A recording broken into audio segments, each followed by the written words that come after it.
तो दोस्तों इस वीडियो में आपको अर्तगल के इतिहास के बारे में बताऊंगा। अर्तगल का खानदान अतराक उगर से था, जिस ज़बान में शाहीन ख़्वारज़्म पर चंगेज़ ने एल्गार की और इसकी सल्तनत पास पास होकर रह गई।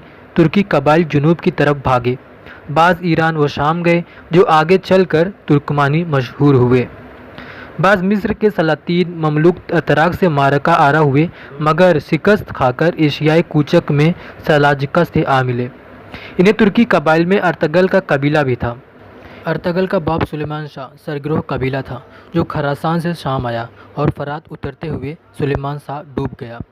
कबीला का बेशतर हिस्सा मुंतशर हो गया। जो लोग रह गए, इनकी सरदारी अर्तगल ने और इसके भाई दुंदार ने की। ये दो भाई अपने कबीलों को लेकर एशियाई कूचक की तरफ रवाना हुए और सुल्तान अलाउद्दीन सल्जूकी की सल्तनत में दाखिल हुए। यहाँ सल्जूकी इलाका में दो फौजें बरसरे पैकार थीं। अर्तगल ने कमज़ोर जमात का अपने कबीले के जवान मर्दों को साथ लेकर साथ दिया। ये 500 थे।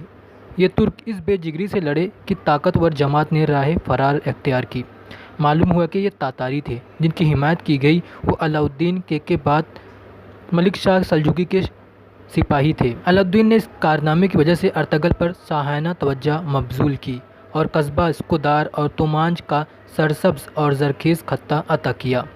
ये जगह दरियाए इस्कारिया के किनारे रोमी सरहद के मुत्तसिल वाक़या थी।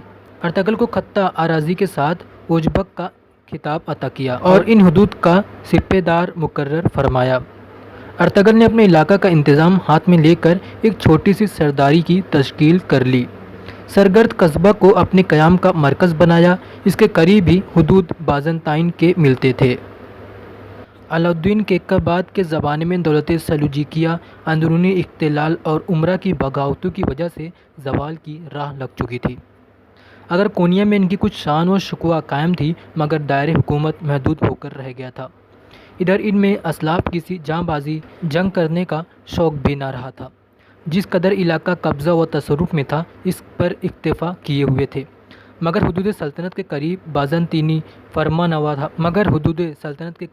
बाज़ंतीनी और दूसरी तरफ तातारी थे। चुनांचे इन तातारियों ने फिर मुत्तहिद बाज़ंतीनियों की फ़ौज लेकर अलाउद्दीन पर हमलावर हुए, तो अर्तगल ने बरूसा के दरमियान जाकर इनको शिकस्त दी। सुल्तान ने इस वाक़ये की सिला में इनाम व इकराम से नवाजा और अर्तगल को अपनी फ़ौज का सिपह सालार मुकर्रर किया। अर्तगल के इलाके में कराजा, हिसार, पिलेचेक, इनेनी वगैरह किले थे। खुद उमराए तुर्क रहते थे, जिनको अर्तगल ने ज़ेर करने की कोशिश की और कुछ पर कामयाब भी हो गया। इस तरह से इसकी मकबूजात का दायरा वसी तर हो गया और उमराए दौलत में उसका दर्जा फ़ायक नज़र आने लगा।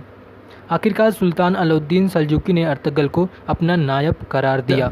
हिलाल, जो अलाउद्दीन के अलम का निशान था, इसको अर्तगल ने इख्तियार किया। अर्तगल जहाँ बहादुर था, इसके साथ वो रहमदिल और मुतवाज़ा था। उसने दूर दूर से जो इसके कबीले के लोग थे, इनको बुलाकर अपने इलाके में आबाद किया। अर्तगल 90 बरस की उम्र पाकर सन 1288 हिजरी में फ़ौत हुआ और स्नूप में दफन हुआ। तो दोस्तों इसके बाद अमीर उस्मान गाज़ी बानी दौलत उस्मानिया के बारे में बात करेंगे। आपको ये वीडियो कैसी लगी कमेंट करके बताएं और चैनल सब्सक्राइब करें। बहुत बहुत शुक्रिया।